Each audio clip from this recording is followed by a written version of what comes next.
Class 6 এর গণিত ক্লাসে তোমাদের সবাইকে স্বাগতম। আজকের এই ক্লাসে আমরা তোমাদের অনুসরণী 5 এর প্রথম ক্লাস করতে চলেছি। গত ক্লাস পর্যন্ত আমরা কিন্তু অনুসরণী 4 পর্যন্ত সম্পূর্ণ কমপ্লিট করছি। এক অধ্যায়, অধ্যায় 2, অধ্যায় 3, অধ্যায় 4 সবগুলো কিন্তু অলরেডি কমপ্লিট হয়ে গেছে। যারা আমাদের প্রিভিয়াস ক্লাসগুলো দেখোনি তারা অবশ্যই এই ভিডিও প্লেলিস্ট থেকে তোমরা সেই ক্লাসগুলো খুব অনায়াসে দেখতে পারো, যেটা তোমাদের স্কুলে ক্লাস চলছে। আজ আমরা অধ্যায় করব অনুসরণী 5। তো 5 এর প্রথম প্রশ্ন দেখো, প্রথম প্রশ্নটি নৈবেদিক প্রশ্ন। এখানে 4টি অপশন রয়েছে। বলছে x plus 3 equal 8 হলে সমীকরণের চলকের মান নিচের কোনটি? চলক মানে হলো a থেকে z পর্যন্ত যেগুলো বলা হয় সেগুলোকে আমরা বলি চলক। তো অবশ্যই এখানে x রয়েছে, তার মানে এই x হলো চলক। এবার এটার মান যদি নির্ণয় করতে চাই তাহলে এই সংখ্যাটা এখানে বেশি রয়েছে, সেটা এখানে বেশি আছে কি করে? কোনো চিহ্ন নেই, মানে প্লাস। এখানে কি চিহ্ন আছে? প্লাস। এটা যদি এখানে প্লাস যায় তার মানে এখানে আসবে মাইনাস। তার মানে এখানে আগে থেকে 8 আছে, এটা এখানে প্লাস ছিল, এটা আসলো মাইনাস আকারে।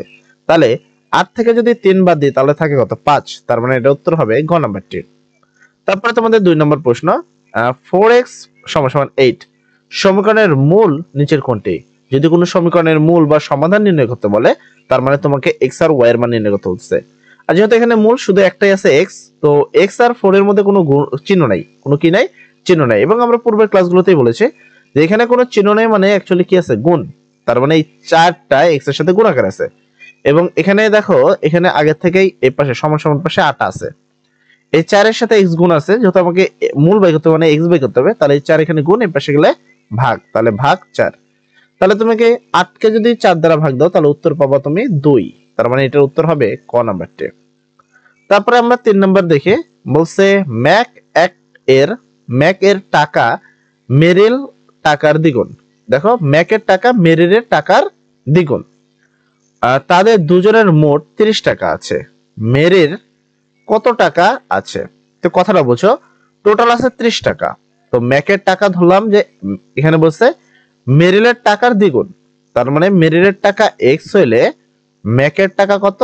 ম্যাকের টাকা দ্বিগুণ, তার মানে 2x, তাই তো? আর সমান সমান কত? টোটাল তাদের কাছে আছে কয় টাকা? 30 টাকা। কয় টাকা? 30 টাকা। তাহলে সেক্ষেত্রে এই দুইটাকে যোগ করলে কয়টা? একটা x আর এখানে দুইটা x যোগ করলে 3টা x সমান সমান এখানে হলো 30। সেম ভাবে যদি x এর মান বাই করতে চাই তাহলে এখানে হলো 30 আর এখানে আছে 3 গুণ আকারে, সেটা ভাগ। তাহলে 30 এক 3 দ্বারা ভাগ দিলে হয় 10। তাহলে হলো মেরিলের যে টাকা, মেরিলের টাকা কয় টাকা? 10 টাকা। মেরিলের কাছে আছে কত টাকা? 10 টাকা। ঠিক আছে? আচ্ছা, তারপর আমাদের 4 নম্বর প্রশ্ন, একটি আয়তাকার বাগানের দৈর্ঘ্য x মিটার ও প্রস্থ y মিটার হলে পরিসীমা কত মিটার? আমরা জানি পরিসীমা ইকুয়াল 2 ইনটু দৈর্ঘ্য প্লাস প্রস্থ।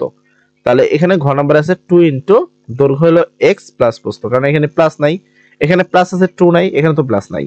তো এই ঘ নাম্বারটা হবে প্রশ্নের উত্তর। ঠিক আছে? পরিসীমার সূত্র কি? 2 ইনটু দৈর্ঘ্য প্লাস প্রস্থ। আচ্ছা, 5 নম্বর প্রশ্ন, যদি x এর দ্বিগুণের সাথে 3 যোগ করলে যোগফল 9 হয় তবে x এর মান কত? দেখো, তোমার x এর দ্বিগুণ মানে 2x, x এর দ্বিগুণ বলতে 2x, তার সাথে 3 যোগ করলে ফলাফল কত হয়? যোগফল হয় 9। এবার এখান থেকে যদি x এর মান বাই করতে চাই কিভাবে করব? আমরা 2x রাখলে এটা 3 প্লাস আকারে আছে, তাহলে এই পাশে হবে কি? মাইনাস। তাহলে সমান সমান এখানে 9, এটা প্লাস আছে, মাইনাস 3। তো এবার আমরা যদি x বাই করতে চাই তাহলে এখানে দেখো এই দুটোকে বিয়োগ করলে হয় 6 আর এখানে 2, তার মানে 6 2 দ্বারা ভাগ দিলে হয় 3। তাহলে উত্তর হবে 3 টাকা। তারপরে 6 নম্বর প্রশ্ন, 6x plus 3 = 9 সমীকরণটিতে চলক একটি। দেখো x y z কিন্তু এখানে একটি আছে, কথা সত্য। চলকের সহগ সূচক 1, তো চলকের উপরে কোনো পাওয়ার নেই, মানে 1 আছে, এই কথাও সত্য। চলকের মান 2, এখানে চলকের কোনো মান কত? দেখো বাইক যদি করি, এটা এখানে প্লাস আছে, এই পাশে গেলে হবে মাইনাস, তাহলে 6। অ্যাকচুয়ালি এখানে দেখো 6 এক 6 দ্বারা ভাগ দিলে উত্তর হবে 1, তার মানে এটা সঠিক নয়, তো উত্তর হবে 1 নাম্বার। ঠিক আছে? বুঝতে কোনো প্রবলেম থাকলে অবশ্যই কমেন্ট সেকশনে বলবা। ঠিক আছে? তারপর 7 নম্বর আসে a, b, c যে কোনো সংখ্যা যে এবং a সমান c হলে, তাহলে এখানে বলছে a সমান c। দেখো, a সমান c হলে b হলে ac সমান bc, কথা সত্য। কারণ a আর c, a তো আর b এখানে ছিল, এখানেও c যুক্ত করছে, এখানেও c যুক্ত করছে, তো দুই জায়গায় একই জিনিস যুক্ত করছে, এটা সত্য আছে। a আর b তো আগে থেকে ছিল, এ পাশেও c প্লাস করছে, এ পাশেও c প্লাস করছে, এটাও সত্য।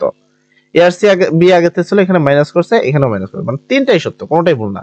তার মানে এখানে উত্তর হবে ঘ নাম্বারটি। এখানে বলা হয়েছে নিচে তথ্যের আলোকে 8 ও 9 নং প্রশ্ন উত্তর দাও। দুটি সংখ্যার যোগফল বিয়োগফল হলো 30 এবং বড় সংখ্যাটি ছোট সংখ্যার 4 গুণ। বড় সংখ্যাটি ছোট সংখ্যার 4 গুণ। বড় সংখ্যা ও ছোট সংখ্যার অনুপাত কত? দেখো বড় সংখ্যা হলো 4 গুণ মানে 4, আর ছোট সংখ্যা হলো 1, তার মানে 4:1, এই যে এটা। তারপর এখানে ছোট সংখ্যাটি কত? ছোট সংখ্যাটি কত?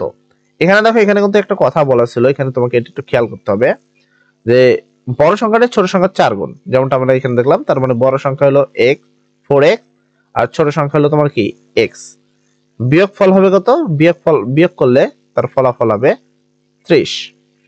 এন্ড 4টা থেকে যদি একটা x বাদ দিই তাহলে 3টা x, আর এখানে 30, মানে উত্তর হবে তোমার কত? দেখো এটা থেকে যদি বাদ দিই তাহলে 3x সমান সমান 30, ঠিক আছে?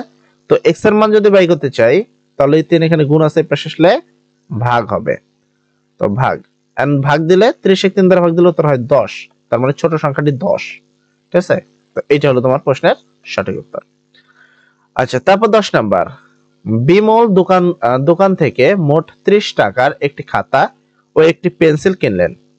পেন্সিলের দাম x টাকা, খাতার দাম পেন্সিলের দামের দ্বিগুণ। নিচের তথ্যগুলো লক্ষ্য করো।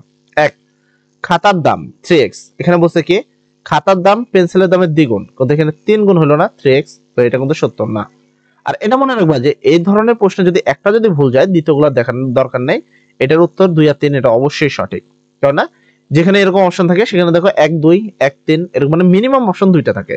কোনটা যদি তোমার চোখে পড়ে যায় এটা ভুল, তার মানে বাকি 2টা সঠিক, এটা গ্যারান্টি, ঠিক আছে? তো এটা আমার দেখার কোনো প্রয়োজন নেই, এটা এমনি সঠিক। আচ্ছা, 11 নম্বর, দুটি স্বাভাবিক সংখ্যার যোগফল তোমার কত? 24 হলে, প্রথম কথা একটি সংখ্যা কত তোমার 4 হলে অপর সংখ্যাটি কত?